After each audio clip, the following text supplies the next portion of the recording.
Welcome back to our next session in the last tools of writing. Here we are in the canon of arrangement. We've just had our lesson on invention, and we're ready to start thinking about the order and judgment now of all this material that we've generated.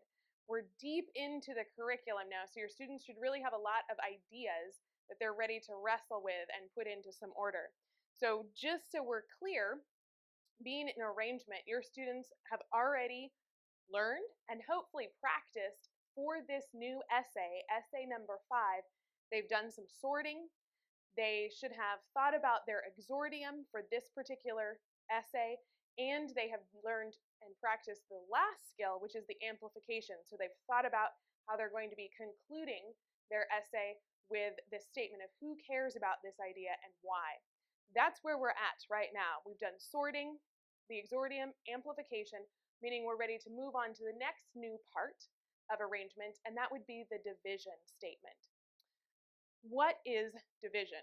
Well, division is going to be a brief statement in your introduction that's going to clarify for your audience that you do in fact recognize this is the argument that you're addressing, and there are in fact two different sides or two different opinions on this idea.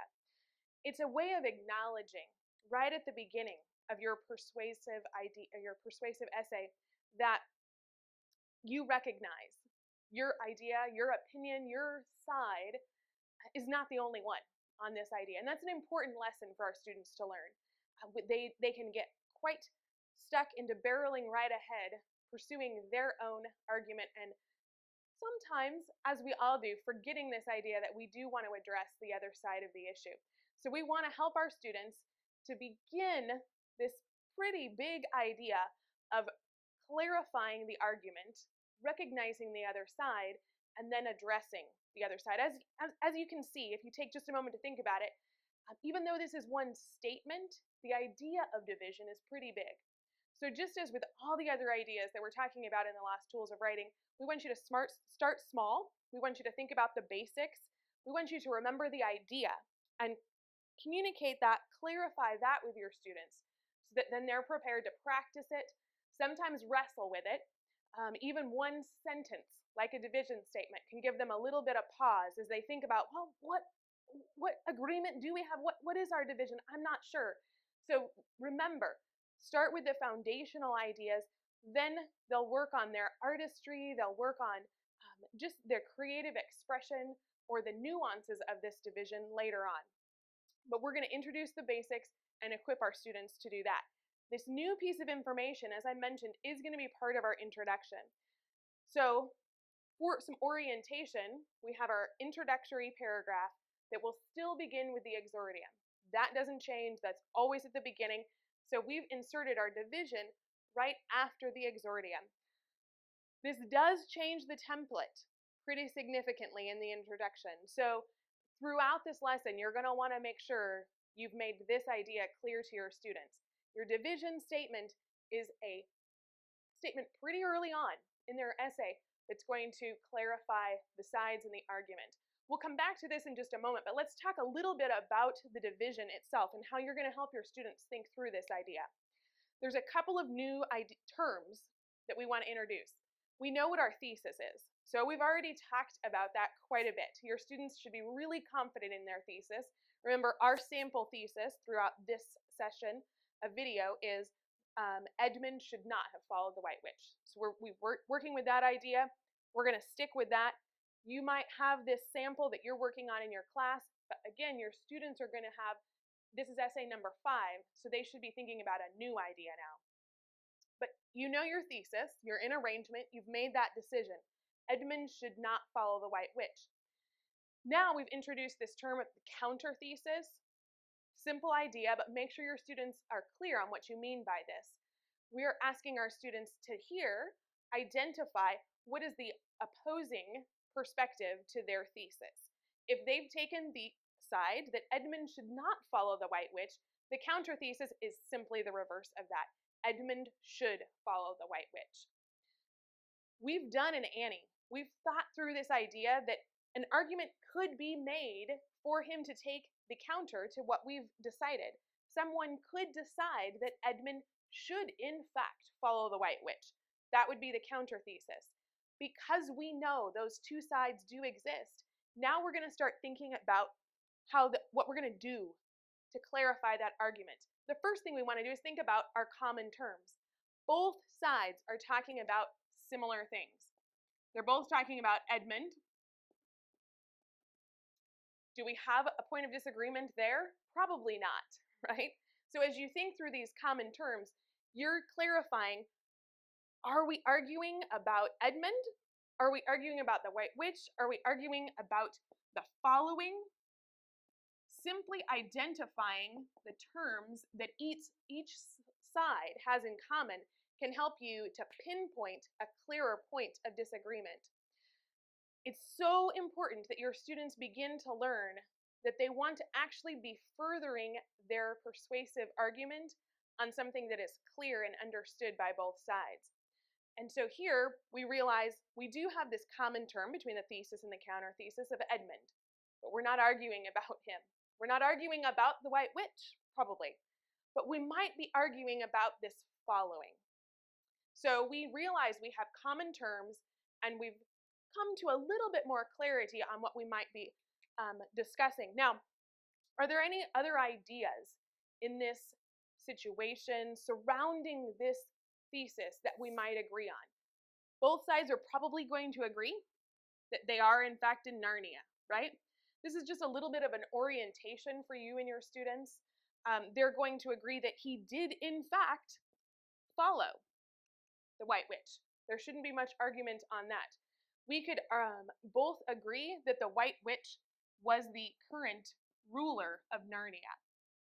So whether or not you think Edmund should have followed the White Witch, we have several points of agreement. This is important.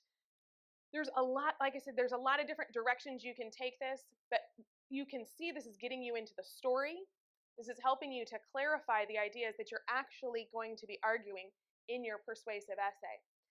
So here you've identified your thesis, your counter thesis. You know that both sides have some common terms. You have commonality. That's important.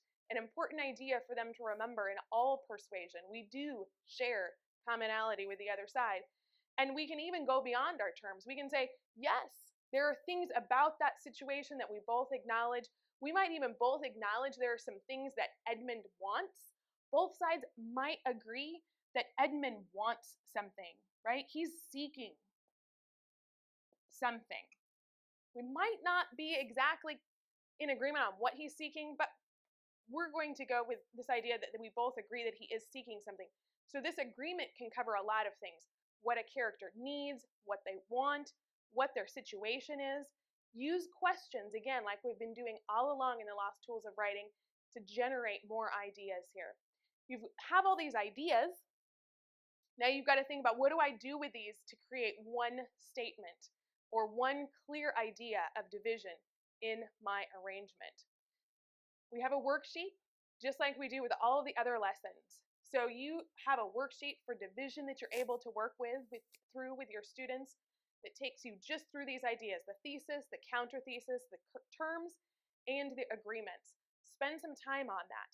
Then you'll go to your regular essay worksheet that will take them through the order of thinking, in which they'll clarify their thesis and their proofs, their conclusion, and their introduction. Remember, the introduction is the last part of the worksheet because that's the last part that we think about after we've truly clarified our argument. So on the worksheet, they would come to this section that asks them to clarify their division. Here we have the template as well. This is what you're going to put into your division. You have a division statement. Your students are going to fill in, what is the agreement? What do we put there? Well, you're going to choose something that both sides have in common. Again, just like with so many other things that require students' judgment, don't worry about making the best agreement choice. You want a clear agreement choice. So we might simply agree that both sides agree that Edmund did in fact follow the White Witch. That's an idea we can agree on. That goes here. But there's a disagreement. What is it? The counter thesis says Edmund did follow the White Witch. Counter thesis will declare we do think Edmund should have followed the White Witch, but in fact, we're arguing Edmund should not. He did it. One side says it was the right choice. The other side says, no, this should not have been done. That's what your division is. He followed, that he should have followed. Thesis is arguing, no, he should not have followed. And then you would go through and you would explain your argument then. Edmund should not have followed the White Witch for 3 reasons. We come back to our known idea. You have an enumeration and exposition. You're right back to where your students know they should be. Edmund should not have followed the White Witch for 3 reasons. And they're ready to move on through their essay. Now, let me give you a little bit of caution. There's a lot of potential here in division because you're talking about agreement and disagreement.